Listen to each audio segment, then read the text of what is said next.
how can I transform cities with his power and love when I'm not the mayor, I'm nobody important, I'm an ordinary person living, in my opinion, a very ordinary life. As a kid, I said to somebody once, as a 5th grader, I'm going to do something so big one day, it's going to be in a history book. And that's just because we want to envision ourselves as something important because we don't feel important. So one day, if I just do something super important, then maybe I'll be remembered and maybe I'll be valued. And maybe you didn't come from a broken home like I came from my broken home with abuse and all sorts of struggles that I face, but all of us, every person that's walked on this planet has encountered a moment where they didn't feel important, they didn't feel worthy, and they didn't feel good enough, and they certainly didn't think they could transform a city with his power and love.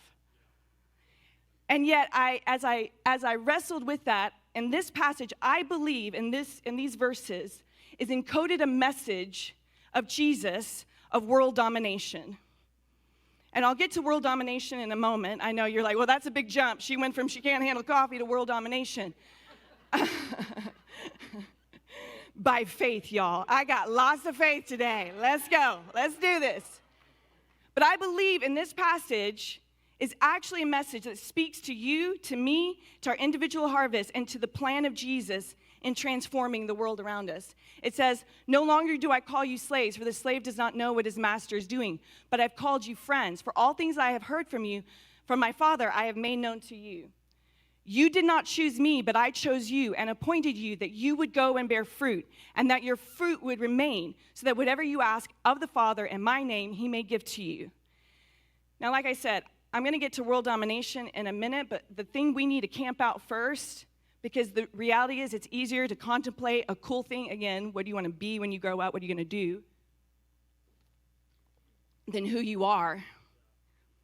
And so what we're going to camp out for just a moment is what you are right now is you are chosen, period. You are chosen, you are chosen, you are chosen. He picked you.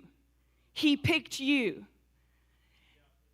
And those of you that are bristling at that right now, if you lean into that reality, let me tell you, it will demolish the performance anxiety you got going on. It will demolish the rejection that you have experienced. It demolishes every barrier of denial of, I can't do that, I can't be that. Because he stands in front of you saying, I chose you. And he wasn't ignorant when he chose you, by the way. Andrew said last week that faith is not in denial, and Jesus is not in denial. He knows everything. He's the God who was, who is, and who is to come. He knows everything about your life, what it was. He knows every deep, dark secret.